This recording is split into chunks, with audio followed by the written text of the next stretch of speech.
jadi yang tengah ini. Oke, paham ya? Nah, kalau sudah itu kan tadi lajunya, laju air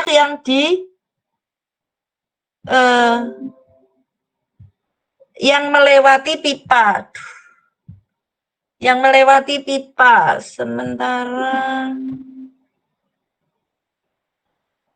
saya ketutup ini, kenapa muncul ini? Ditutupi soalnya. Ayah, bentar. Gimana nih kotak hitam ini? Ini. Nah, sekarang kalau ininya sudah sampai di sini tadi tahu ya, dijumlahkan per sekarang kita lihat di sini. Dilihat grafik yang ini. Laju itu ada di sini kalau kalian lihat. Laju aliran air ada di sini, laju aliran air dalam liter. Jadi tadi yang 95 itu kita lihat di sini. Kursor saya kelihatan ya? Jadi ini ada 80, ada 90, ada 100. Berarti 95 ada di antaranya, ini kita geret ke sana. Terus tadi yang sudah 2 tambah 6 sama dengan 8. 8 ketemu laju aliran airnya tadi kurang lebih 105. Berarti 105 ada di sini ya, kira-kira lagi ditarik ke sana. Terus yang 134 ya kira-kira di sini, 134 ditarik ke sana. Nah, sampai di sini tadi berlaku yang equal friction. Jadi gini, equal friction itu. Air di dalam pipa itu akan bergesekan dengan dinding pipanya. Ya kan? Kalau pipanya kekecilan, ya kalau lajunya sama tapi pipanya kekecilan, berarti gesekannya akan besar, ya. Akan besar. Kalau pipanya terlalu longgar, ya gesekannya kecil. Nah, biasanya kalau kita pakai equal friction itu kita ngambil antara 80 sampai 150. 80 itu berarti gesekannya kecil ya. Berarti dimensinya nanti bisa jadi akan jadi lebih besar. Tapi kalau kita mau ngirit dalam arti ngirit dimensi pipanya tidak terlalu besar, kita ngambil equal friction-nya yang 150. Nah, kadang-kadang karena di sini grafiknya ini yang PVC kaku ya, saya ngambil yang 100 ini berada. Nah, sebentar. Perhatikan juga ini. Grafik yang saya pakai ini adalah grafik untuk pipa PVC kaku. Jadi misalnya kalian pakai AW gitu yang kemarin PVC AW, silakan pakai ini ya. Nah, ini ada banyak, ada yang lain, ada yang galvanis lain, baja sendiri, baja karbon sendiri gitu ya. Terus ada yang tembaga. Jadi yang saya contohkan ini yang PVC. Nah, kita pakai equal friction dengan nilai friksinya adalah 100. 100 ini artinya adalah 100 milimeter kolom air per meter. Jadi setiap panjang pipa 1 meter itu kerugian geseknya adalah 100 milimeter kolom air. Ya. Masih ingat yang kemarin urusan dengan ketinggian air ya. Kalau kita punya 1 meter tinggi air sama dengan 0,1 kilogram per sentimeter persegi, ya kan? Berarti kalau 100 milimeter kolom air berarti ada 10 cm atau 0,1 meter, berarti kerugian geseknya adalah 0,01 kilogram per sentimeter persegi itu kalau mau dihitung kerugian geseknya. Tapi di tugas ini saya tidak sampai ke sana sih. Yang jelas kita pakai aja ini tadi 100 kita tetapkan bahwa desain kita menetapkan kerugian gesek itu di 100 mm kolom air per meter panjang. Jadi garis ini kita tarik ke atas. Kita temukan dengan garis pipa tadi. Berarti kalau untuk batap saja sampai di kloset, paham ya, perhatikan ya. Pipa yang dari batap sampai di kloset, ya, sampai di cabangnya ke kloset, itu hanya 2 UAP atau 95 liter per milimeter kolom air. 95 tadi di sini. Kita tarik sampai 100 ada di sini. Berarti dimensi pipanya adalah antara 30 sampai 40. Kita selalu ngambil yang besar. Karena kalau ngambil 30 di sini dengan 95 berarti friksinya nanti terlalu besar. Ini lebih dari 150. Tapi kalau kita ngambil 40 dengan 95, ini friksinya lebih kecil, lebih aman sih, lebih kecil sih.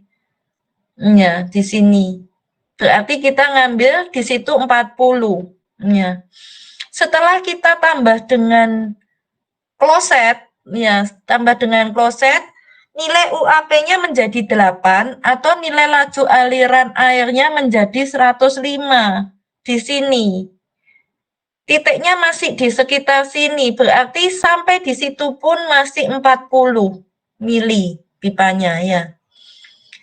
Sampai dengan kran air 9 pasti masih di sini, tapi setelah 2 tadi sama dengan 18, apakah ini sampai di sini? 134. Ya, 134 kalau kita pakai 100 ternyata juga kita mungkin masih bisa pakai 40. Paham sampai di sini?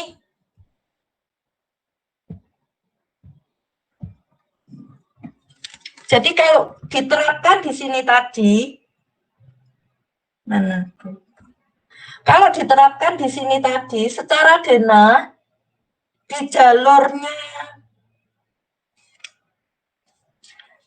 nah di jalurnya ini dari batap, ya dari batap sampai di atasnya kloset ini, terus dari kloset sampai di sini, ditambah sini, ternyata masih bisa sama ya. Bahkan sampai digabung 2 pun di pipa yang ini, di pipa yang lantai cabang lantainya untuk membagi kedua kamar ini masih bisa sama 40 mm kolom air. Oke, sampai di sini paham ya?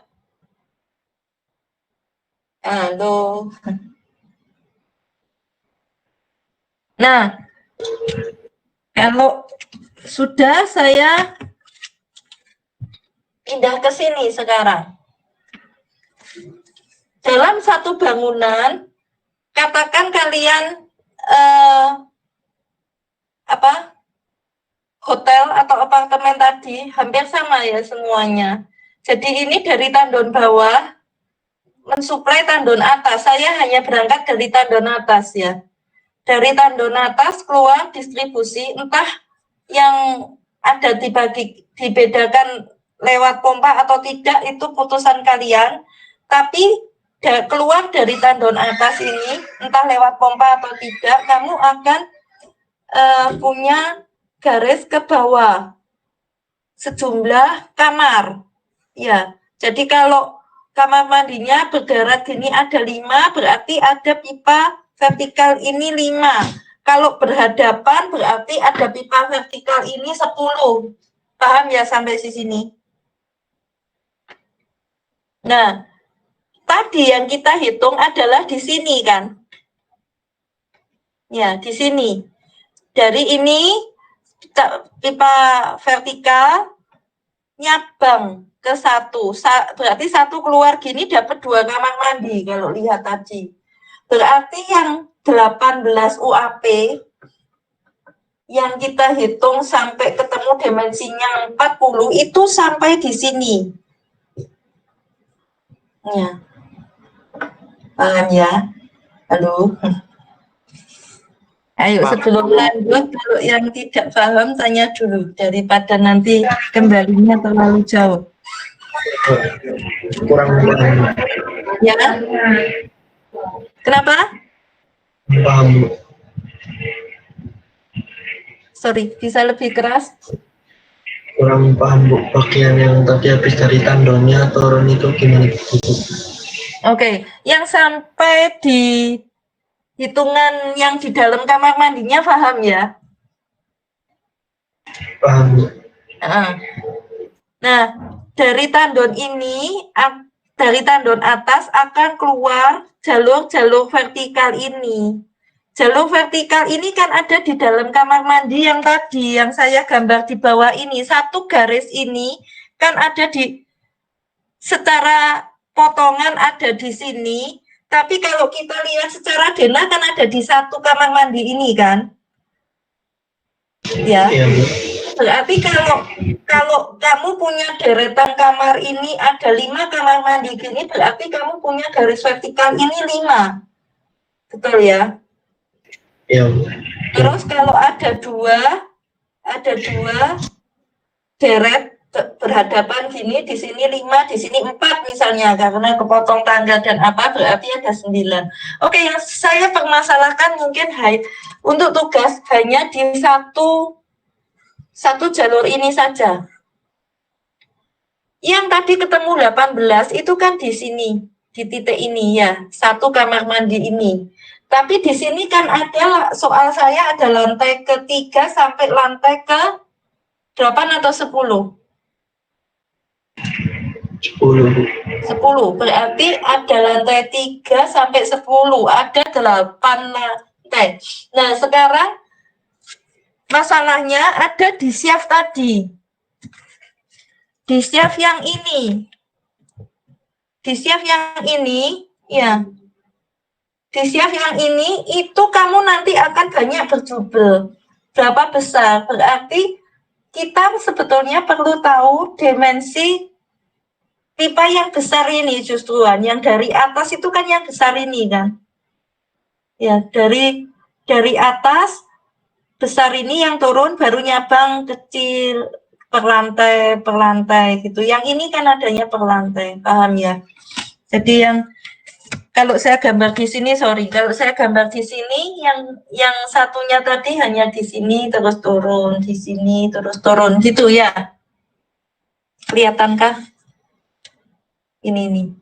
Ya, dari sini kan turun, terus masuk ke alat-alat wastafel, ke batap, gitu hari ini. Di sini tadi 18. Ya, 18. Ini juga berarti 18. Nah, berarti kalau untuk pipanya dari bawah kan 18. Ini 18, berarti ini ya 18. Lantai ketiga, lantai keempat ditambah 18 kali 2. Ya, 36. Berarti sampai di paling atas ini berapa? 180 ya. Betul ya? Nah, ini gini maksudnya.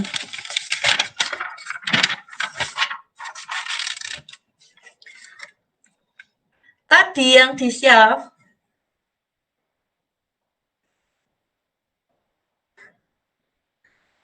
awas di syaf ini kadang, bentar, kembali ke sini. Di syaf ini kadang di sini kan ada balok ya. Ini integrasi dengan struktur. Sebentar, saya loncat sebentar. Kalian sudah familiar dengan gambar ini kan ya? Di sini ada plat beton, ini ada balok kecil mungkin ya. Tapi mungkin ada balok besar. Kemungkinan bisa jadi balok besar struktur ini justru melintas di tengah-tengahnya syaf ini, mengurangi syaf. Bisa jadi seperti itu. Untung-untung kalau pas tidak ada balok besar. Jadi sebetulnya di sini nanti kalian bisa kira-kira sendiri sih. Cuman tadi warningnya itu kadang-kadang di dalam syaf ini ada balok yang syaf ini pasti lubang kan. Kalian bisa membayangkan ya. Shaft ini kan lubang dari atas ke bawah, tapi di tengah-tengahnya bisa melintang ada baloknya. Ya. Yang mengurangi atau membatasi ruang gerak di dalam shaft ini. Karena apa? Pertama, susunan dari pipa ini pada saat ada orang maintenance di sini, orang berdiri di sini ya. Ini orang dari atas ya. Ini tangannya kan ke sini untuk maintenance dengan apa? Dengan apa? Kunci pipa, kunci pipa tahu ya, aduh kunci pas, kunci pipa. Jadi ini harus berjajar, tidak bisa sembarangan. Nah, sementara pipa di sini, pipa air bersih harus besar di atas, betul ya, besar di atas, karena sumbernya dari atas, dari tandon atas. Sementara nanti kalau ada pipa pembuangan, ini besar di bawah, tapi kan mengambil space-nya juga sekian gitu. Jadi ini yang permasalahan ini sebetulnya bukan permasalahan sekedar menghitung dimensi pipa, karena lebih detail nanti kadang menghitung dimensi pipa itu adalah orang mekanikal, orang plumbing, ya, orang plumbing. Tapi kalian perlu mungkin kalau kontraktor plumbingnya itu memasang, kalian harus cermati supaya posisi di dalam shaft itu tidak sembarangan, tidak menyulitkan untuk maintenance tadi. Bisa ditangkap ya.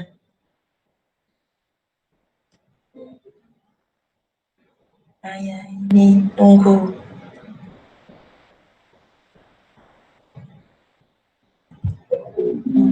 Ya. Saya mau klik yang ini loh. Gak bisa.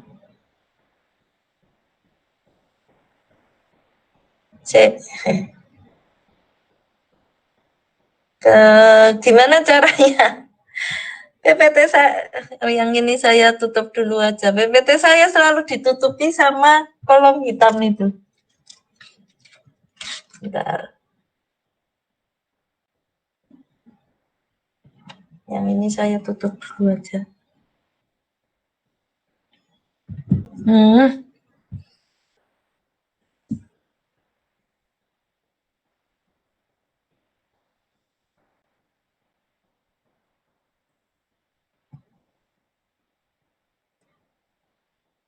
Sudah.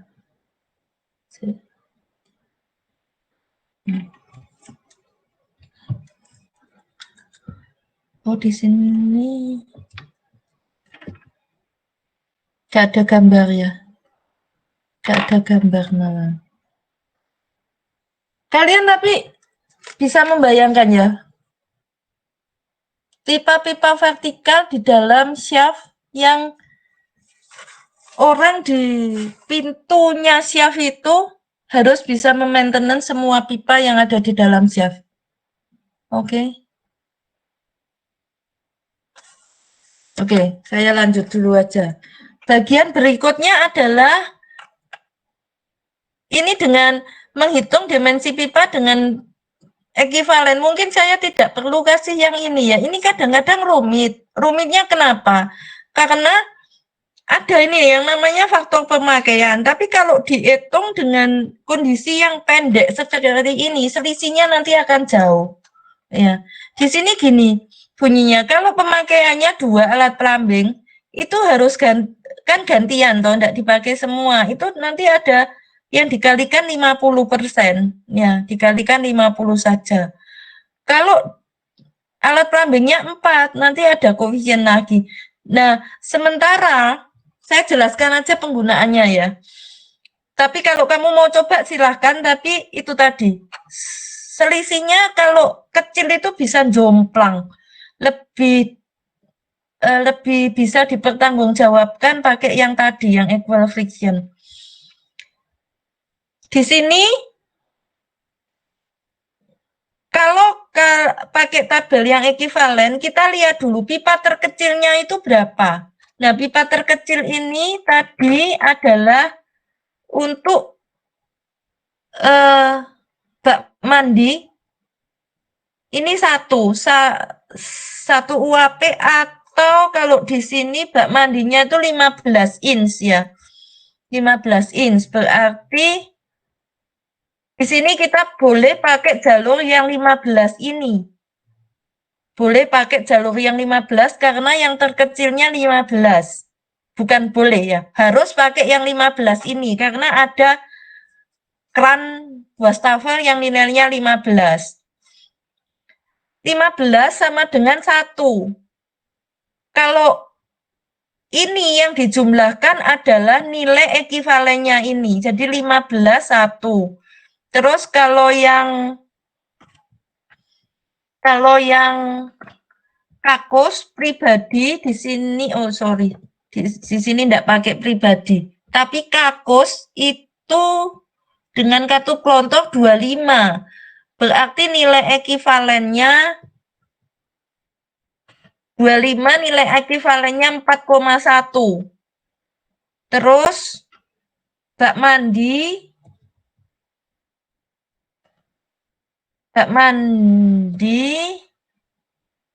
sama 15, bak cuci tangan, bak cuci tangan 10. Kalau lebih kecil berarti harus pakai yang 15. Berarti dalam satu rangkaian satu kamar mandi tadi, misalnya kita mau tahu dari bak mandi 15 berarti ekivalennya 1, berarti dimensinya masih 15 ya. Terus kalau ditambah dengan kloset itu 15 ditambah 25 berarti 40. 40 di sini berarti dia sudah 12,1 atau berarti sudah 40 mili. Ya, 40 mili. Ditambah dengan wastafel tadi juga 15. 15 berarti 55. 55 kalau di sini sudah harus ikut 65. Ya, tapi kita pakai faktor pemakaian. Kalau 3 di sini masih 5. Sebentar, yang katup gelontor. Kalau kita masih sampai 4 di sini masih 50%, berarti masih 55, boleh separuhnya atau boleh 27, berarti tetap bisa, malah di sini bisa pakai 32 atau 40. Ya, 32 malah mestinya boleh. Ya. Nah, ini kadang yang enggak kurang apa? Sulitnya itu di sana. Sebetulnya iya enggak sih gitu ya. Boleh enggak sih gitu. Jadi menurut saya ini yang tidak usah pakai ini dulu aja sah. Memang kalau untuk sudah banyak sekali, ini cepet. Ya, kalau satu gedung gitu, ngitung pipa semua, ini cepet. Tapi kalau untuk tadi hanya sekedar memperkirakan dimensi pipa, saya lebih cenderung mengarahkan untuk pengerjaan tugas pakai yang atas. Oke, paham ya? Jadi nanti kalian tadi tugas yang 4 tadi, kamu gambarkan seperti ini seperti gambar saya tadi. Iya, nanti saya muat. Saya rapikan yang baik, saya muat saya insertkan di PPT saja ya. Gambar seperti itu dan buat jalurnya. Jalurnya tidak harus mengikuti yang saya gambar tadi. Oke, pertanyaan berarti apakah kalian sudah bisa membayangkan untuk mengerjakan item nomor 4?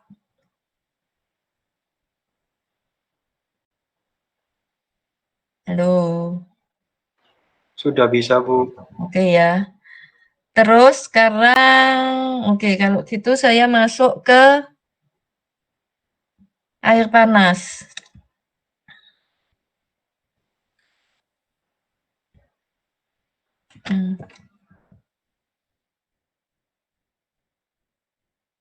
Ya, saya masuk ke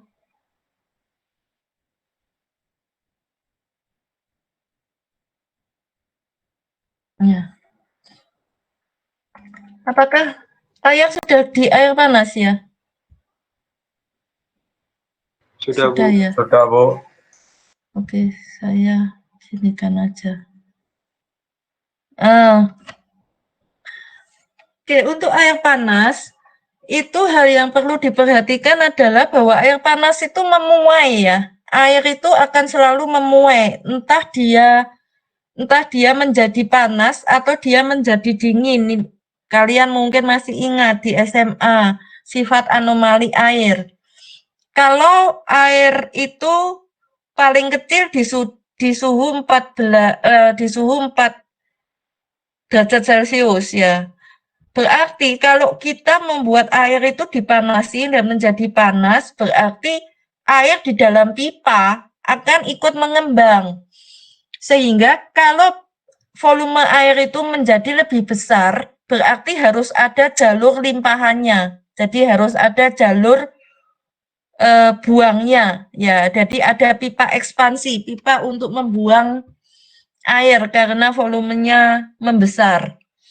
Dan yang kedua mungkin karena air panas ya berarti pipa tidak bisa sembarangan gitu ya. Kalau kita cermati yang kemarin bisa pipa pakai pipa apa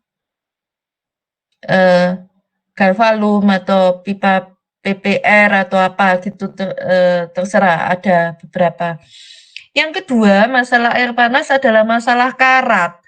Bahwa air itu kalau dipanasi ternyata potensi menjadi karat ya, bahkan di sini dikatakan kalau 60 derajat Celcius saja itu sudah pelepasan zat asam ya, berarti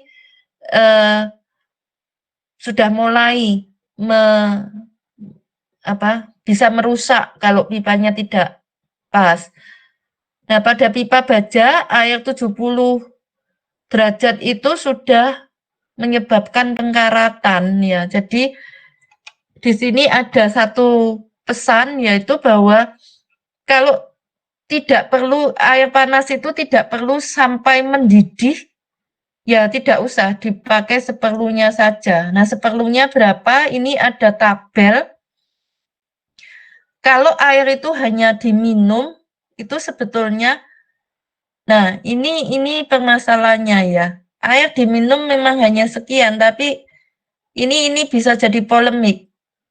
Kalau tidak mendidih, gimana airnya? Oke, yang ini karena saya bukan di posisi ini, saya tabel hanya mengambil dan bukan dalam posisi mengajar yang yang berkaitan dengan kesehatan. Jadi tolong ini tidak usah kita berdebat di sini yang air minum ini. Tapi ini memang akan dalam satu seminar atau apa bisa jadi perdebatan yang ini. Jadi kalau untuk mandi, untuk pacuran mandi dan sebagainya secukupnya, dan ngitungnya gimana? Di sini ada hitungannya. Jadi kalau air dinginnya itu 20 derajat, kita mau jadikan air panas yang 70 derajat, campuran air sekian itu perlu berapa? Ya, berapa liter gitu, berapa perbandingannya. Tapi untuk tugas ini saya tidak minta sampai ke sana. Bukan bagian kalian juga untuk di pekerjaan, enggak pernah setahu saya sih sipil enggak pernah disuruh ngitung sampai sekian, pakai rule of thumb aja. Arsitek pun pakai rule of thumb. Berapa butuhnya boiler? Nah, itu pakai. Tapi saya tunjukkan ini sekedar tahu. Nah, mulai di sini mungkin kalian yang perlu mungkin cermati bahwa secara umum itu kalau kita butuh air panas, itu air dingin dipanaskan dalam boiler. Nah, ini ada dua cara. Yang satu dari boiler ini sendiri tidak disimpan dari pemanas, langsung didistribusi. Tapi ada yang dari pemanas itu harus ditampung dulu di satu storage baru didistribusi. Kalau kalian perhatikan alat-alat pemanas yang skala rumah tangga pun dua itu ya. Jadi ini kalau untuk pemanas dari listrik ya, ini yang model electric storage water heater ini pasti ada termostatnya ya, untuk kapan elemen itu harus dinyalakan untuk memanaskan air, tapi sampai derajat tertentu yang disettingkan dia akan mati. Nah, kalau air tidak dipakai dan kemudian menjadi dingin, dia akan start lagi untuk menyalakan. Jadi di sini selalu ada batas atas dan batas bawahnya ya untuk setting temperatur. Dan ada elemennya kalau yang elektrik ya biasanya modelnya seperti tabung ya yang banyak. Tapi kalau yang listrik yang langsung itu yang biasanya kamu temui berupa shower yang ada di kamar mandi. Jadi pemanas listrik yang langsung. Dia biasanya wattage-nya langsung besar, minimum sekitar 750 ya. Atau ada yang sekarang 500.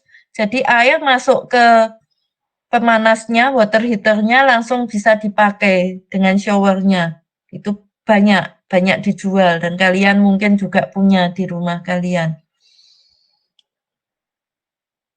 Yang gas sama ya. Jadi kalau yang instan itu biasanya modelnya seperti ini gitu, jadi air dingin masuk langsung di api sama dia langsung keluar, air panas langsung dipakai. Ya, dan ini biasanya yang banyak itu otomatis begitu dibuka kran, yang itu yang tekanannya butuh tinggi ya. Begitu dibuka kran, air dingin langsung masuk, dia dengan sendirinya dia akan memantikkan apinya. Sehingga api nyala dan sebentar ditunggu sudah keluar air panas. Tapi untuk yang gas banyak juga yang tidak langsung air dingin masuk ya ke dalam storage. Dan storage ini yang dipanaskan. Kemudian yang keluar adalah air panas ya. Nah, kalau yang banyak yang dipakai untuk boiler terpusat atau sentral itu adalah jenis yang bawah ini. Yang tenaga surya banyak, ya. Di sini ada yang langsung, ya. Jadi air ini disirkulasi, air yang disirkulasi ini dikenakan ini biasanya warna hitam ya, hitam yang menyerap panas ditutup dengan kaca sehingga terjadi glass house effect. Panas yang di antara benda hitam dan kaca itu di situ ada koil kumpak pipa yang belak-belok ini sehingga panas gitu. Ini yang diputarkan. Tapi ada yang tidak langsung. Ini lebih steril karena apa? Air yang diputarkan di sini hanya untuk memanaskan air yang ada di dalam tandon. Ya. Nah, ini adalah perkembangan dari yang kedua yang ditambah dengan pipa. Nah, kalau tentang ini sekarang generasinya banyak, kalian juga bisa lihat ya untuk semua perlengkapan utilitas itu memang ujung-ujungnya itu biasanya brosur ya, ujung-ujungnya memang brosur.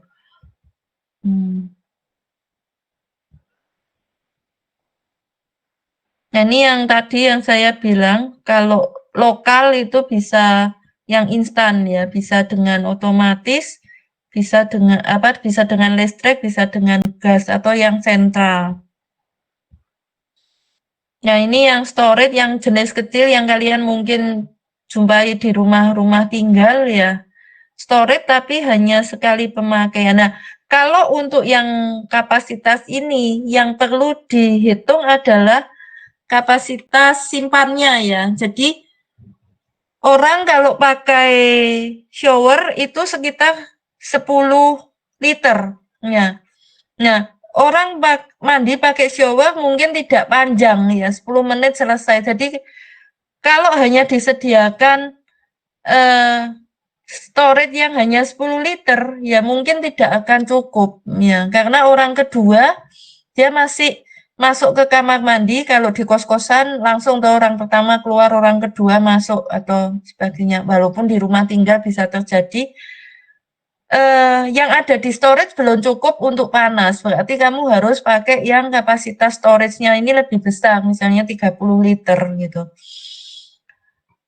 Sementara kalau yang 10 liter mungkin hanya dipakai untuk wastafel gitu aja, untuk cuci apa tempat. Ya, atau yang lebih besar lagi. Nah, yang di bawah ini yang disambungkan dengan AC ya. Jadi kalau kita bicara perputaran energi berarti, dan selanjutnya kita bicara tentang saving energi. AC ini adalah membuang panas, ya kan? Odor AC itu membuang panas. Dengan kipasnya ini dia membuang panas ke lingkungan. Nah, kenapa tidak di AC yang dipakai untuk yang panasnya dibuang ini diambil untuk untuk memanaskan air. Nah, tapi ini sharing sedikit. Kalau ini terjadi di Surabaya mungkin ya. Rasanya di Surabaya malam itu orang akan pakai AC. Ya, pakai AC. Sementara orang mandi pagi pakai air panas. Ini sangat memungkinkan. Kalau sore mungkin tidak cocok kalau untuk rumah tinggal. Karena apa? Sesiangnya AC-nya tidak dipakai. Sore kalian pulang belum bisa, berarti tetap ininya pakai kembali pakai listrik gitu ya.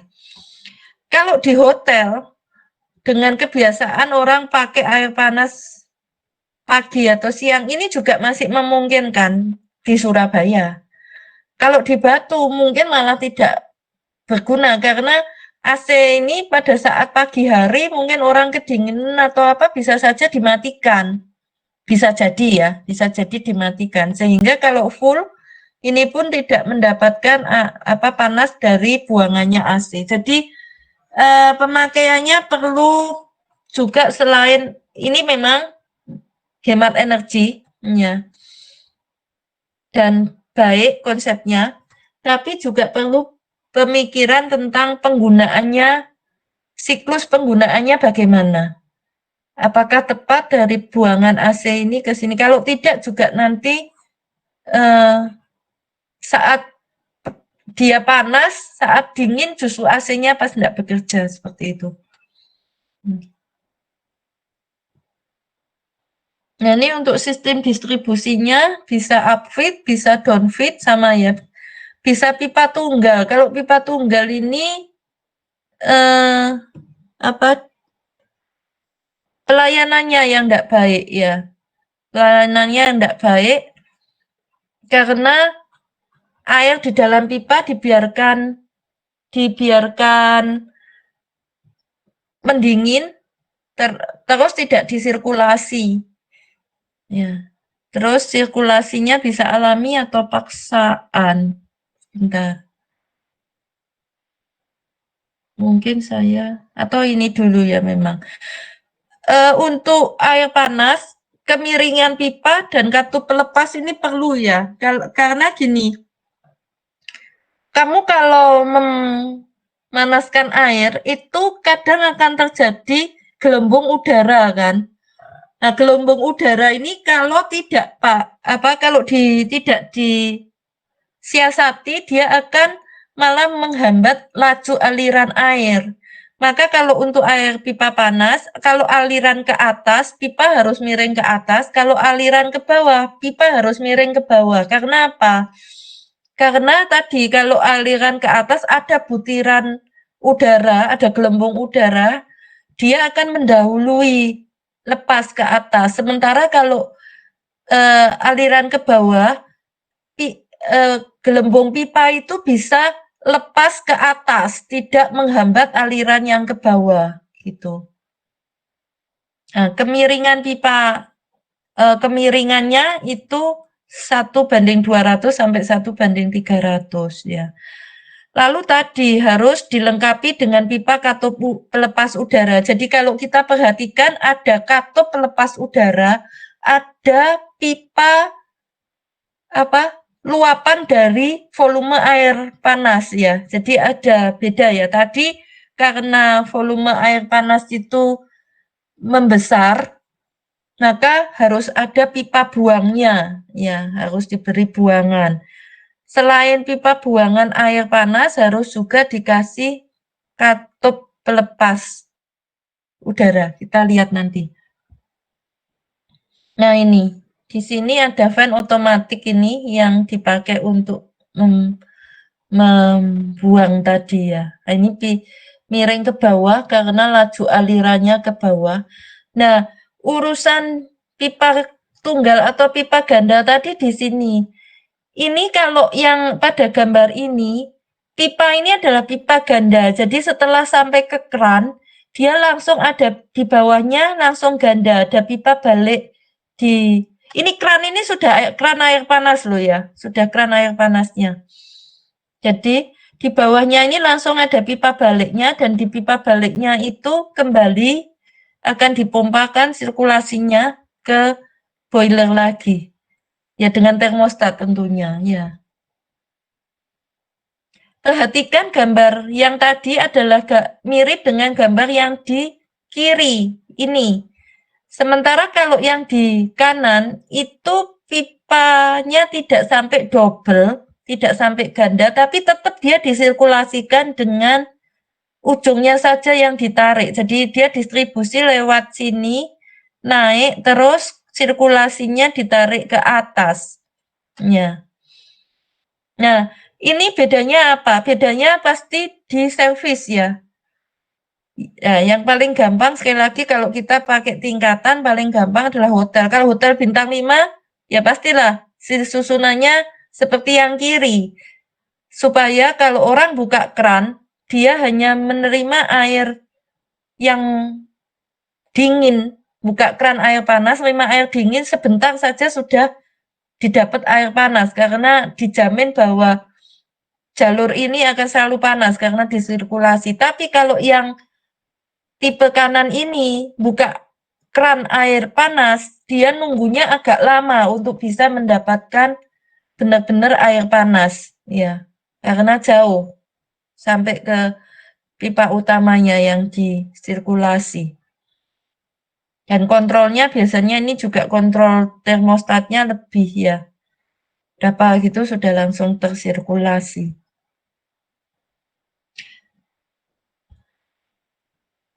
Ini tipe yang lain nih ya, bahwa boiler itu bisa dibawa. Tadi yang gravitasi atau bertekanan, pada prinsipnya sebetulnya pipa air panas ini, air panas itu lebih mudah untuk bisa mengalir ke atas ya. Jadi dengan bantuan ya upfit. Yang ini sistemnya upfit. Kalau hanya 4 lantai mungkin masih bisa upfit ya. Jadi dari tandon atas malahan dibawa ke bawah, tapi sementara distribusi air panasnya sendiri ke atas. Nah, ini juga ada pipa sirkulasinya. Dan ya ini bukan kalian, tapi catatan ini adalah pipa itu tidak boleh disambung langsung gitu ya. Boleh tape. Maksudnya harus ada simpangan seperti ini. Ya ini mungkin kalian butuh ingat ini ya. Kalian mungkin sekarang saya ingatkan aja, kalian butuh ingat ini kalau status kalian mungkin nanti sebagai pimpinan proyek gitu. Dan untuk mengawasi semua pekerjaan gitu. Ada untuk air panas ada catatan ini pengerjaan ini. Ini model yang tadi, tapi susunannya berbeda ya. Susunannya ini dibuat keliling, ya, dari boiler bawah dia disalurkan hanya ke kanan. Terus dia dilewatkan atas, dia turun di sebelah kiri diputar. Jadi ini sekaligus menjadi satu sirkulasi. Ini sama, tapi dia punya pipa ganda lagi. Ya, pipa ganda lagi. Tapi disirkulasi. Nah, untuk tugas kalian silahkan kalian coba. Ini sekali lagi untuk utilitas itu tidak ada benar-benar mana yang terbaik, mana yang tidak terbaik ya. Tapi kontekstual seperti proyek yang kamu tangani dan karena di sini proyeknya tidak ada owner yang ditanyain atau apa, kamu pretending saja. Jadi dengan asumsi bahwa proyek ini begini, maka kamu memilih sistem aliran yang seperti apa gitu. Ini secara garis besar untuk di ini ada tandon air apa? Tandon bawah dibawa ke tandon atas dibawa ke bawah boiler dan distribusinya gabungan antara air bersih dari atas dan air bawah air panasnya dari bawah tapi sirkulasinya dia langsung loop seperti ini, loop vertikal. Ya, ingat loop yang kemarin, sirkulasi berputar. Ya. Lalu ini kalau bangunan tinggi sekali mungkin perlu disoning ya, perlu disoning. Ini nanti mungkin akan saya jelaskan bersamaan dengan AC. Ini mirip dengan yang tadi. Jadi buangan panas dari AC bisa dimanfaatkan untuk memanaskan air yaitu dengan heat pump ya. Oke, yang terakhir ini mungkin saya nanti akan gabung saat AC karena di mana buangan panas AC itu kita belum diskusikan ya, belum sampaikan. Oke, sampai di sini ada pertanyaan?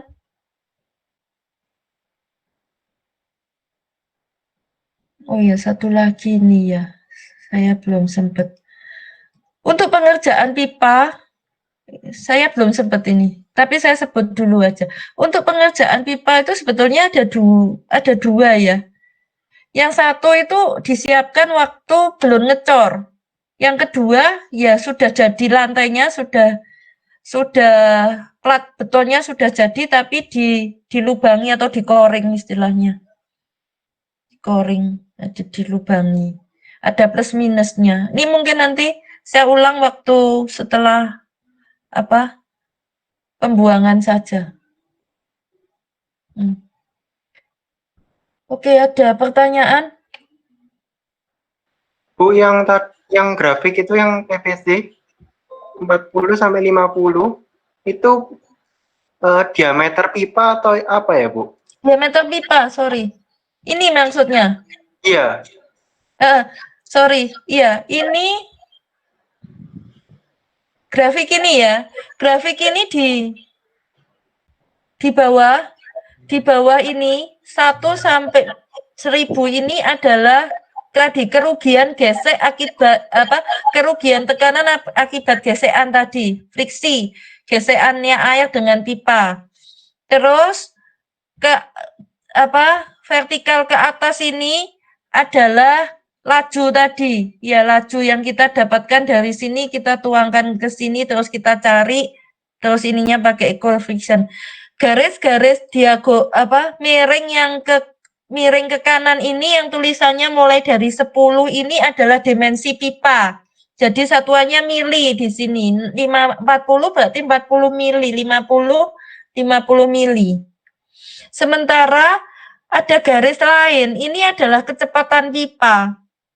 Ya, kecepatan pipa. Jadi ini kecepatan pipa saya sih memang tidak terlalu bahas ya karena tidak perlu sangat detail gitu tapi sekedar tahu gini kalau ada di sini berarti dengan equal friction 100 lajunya 100 pipanya ada di sekitar 40 ini berarti kecepatan air di dalam pipa itu antara 1,5 sampai 2 meter per detik. Jadi garis ini adalah garis kecepatan pipa. Itu nanti dibandingin sama Kenapa? yang di UAP itu ya, Bu? Kan Yang ada ekivalen. Yang yang ini, sebelum yang ekivalen ini. atasnya mungkin yang sebelumnya UAP kalau nggak salah. Iya, Nah ini ini. Bu, iya Ya. dibandingin sama itu ya Bu, file yang paling besar ya. Mm-mm, mm-mm. Iya. Jadi kalau contoh bak mandi tadi sebetulnya di sini kan 15 ya. Kalau memang benar 15, mestinya mulai dari bak mandi ini sampai di kloset itu masih bisa 15. Tapi kalau tadi kita baca di sini kan apa 95 ya. Di sini kalau kita mau equal friction, maksudnya kalau kita tekanannya mau kerugian geseknya mau kecil itu bisa diperbesar di distribusinya. Tapi kalau enggak mau, oh kok jauh sekali ya di bawah 15 itu di sini. Kalau lajunya di sini 15 tidak memungkinkan ya kalau di sini. 15 itu garisnya di sini 16 ini. Tidak memungkinkan. Jadi mestinya walaupun gini, artinya gini, kalau di batap itu walaupun kerannya itu mungkin 15, ya 15 mili, tapi air suplainya kamu tidak bisa kasih 15. Karena apa? Ada ketentuan bahwa air itu tidak boleh lebih dari 2 meter per detik. Tidak boleh di sini. Berarti kalau lajunya ini benar tadi dengan 2 UAP, ya tuntutannya kan 2 UAP toh. Bak air untuk pribadi 2 UAP ini lebih dipegang sih. Karena ini tuntutan untuk itu bisa dipakai dengan baik ya. Itu di sini paling kecil aja kalau katup glontor. Itu berarti 90 ya. Jadi kalau rangkaian gini, kalau rangkaian susunannya itu pakai katup glontor, mau enggak mau kita ikut yang ini. 15 itu mungkin ada kalau dia ada di tangki glontor, dia tidak terdapat dalam jaringan yang bersama dengan katup glontor. Itu di sini berarti dia lajunya hanya 2, mungkin hanya sekitar 10 ya. Kalau 10 di sini masih mungkin dengan 15, ya kan? Ini 10, dia masih mungkin dengan 15. Jadi gini, artinya kalau kamu sudah mengset keran batap itu bersamaan dengan kloset yang dengan katup glontor, dengan kerannya wastafel yang otomatis dan sebagainya dengan tekanan yang tinggi. Setelah katup itu kamu harus kasih ini tadi pipa yang dimensinya cukup yang ada di atas. Jadi katakan tidak di sini syarat minimum gesekan katakan di 80, itu kamu boleh pasang di enggak bisa. 30 pun enggak bisa ya. Berarti ya harus 40. Itu mungkin maksudnya. Fahamkah? Jadi seringkali memang orang mengukur pipa penghitung plumbing itu lebih banyak menggunakan yang grafik ini sih dibanding dengan yang ekivalen tadi. Memang kalau cepet-cepetan dengan hitung yang banyak, sekali lagi ekivalen langsung kan. Kalau ini kan bertingkat. Dari jumlahkan UAP, lihat laju. Lajunya pun grafiknya kasar ya. Dari laju ke grafiknya pipa ya. Kalau ekivalen hanya milih pipa langsung dijumlahkan gitu saja. Kalau sudah banyak selisihnya enggak besar. Itu mungkin yang bisa saya sampaikan. Ada. Makasih Bu. Ya. Oke, jadi untuk air panas hanya menambahkan garis merah, ya garis merah. Jadi saya usul untuk air dinginnya pakai garis biru, untuk air panasnya pakai garis merah, itu di 3 dan 4 saja, tidak perlu sampai menghitung. Yang di 4 ini pun tadi dihitung sampai dengan bisa tahu pipa di siap itu seberapa besar sih, gitu. Paham ya? Dan ini nanti secara keseluruhan perhatikan apa pengaturan kita. Intinya di sana nanti. Ada pertanyaan? Kalau enggak mungkin hari ini saya hanya bisa menyelesaikan air bersih dan air panas ya. Karena pembuangan juga tanggung sekali. Masuk ke pembuangan. Sebentar. Saya ambil apa?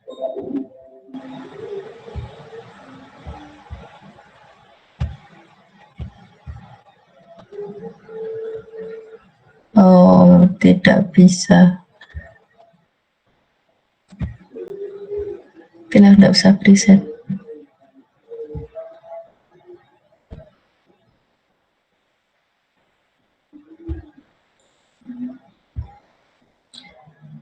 Yang masuk 26. Oke, saya screenshot sebentar.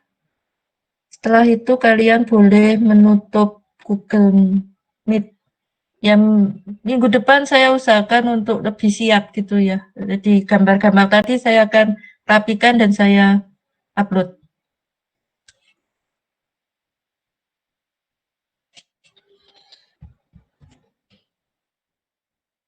Terima kasih.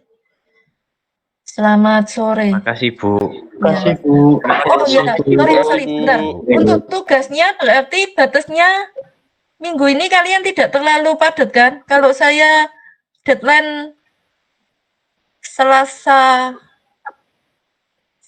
malam atau Rabu malam dah, supaya ada kesempatan kalau sudah mulai kerja bisa bertanya ya. Saya kasih tenggat waktunya sampai Rabu jam 11.5. Sebentar, ini pakai Google Classroom kan ya? Oke. Tenggat waktunya sampai Rabu depan 11 malam ya. Jadi terakhir kesempatan bertanya adalah boleh chatting sih, boleh chatting di WA. Tapi sorry sungguhan jangan mengharapkan langsung terjawab gitu ya. Tenggat waktunya sampai Rabu depan 11.59. Ya. Oke, terima kasih. Silahkan kalau mau menutup. Bu, Ya, mau kenapa ada yang... Kenapa, Kalau James? bangunan 3 itu kan enggak ada ukuran kamar-kamarnya itu apakah di asumsi atau gimana? Agak keras dikit bisa, James? Bangunan 3 itu kan enggak ada ukuran-ukuran luas-luas bangunannya, Bu. Itu apakah di asumsi atau gimana? Oh, nomor 3. Sorry. Kamar 4x7 ya. Semua kamar 4x7 aja. Sama Terus seperti tugas 1. Iya. Terus kalau fungsi gedungnya apa, Bu? Atau apa itu? Kenapa, James? Fungsi gedungnya apa, Bu? Hotel.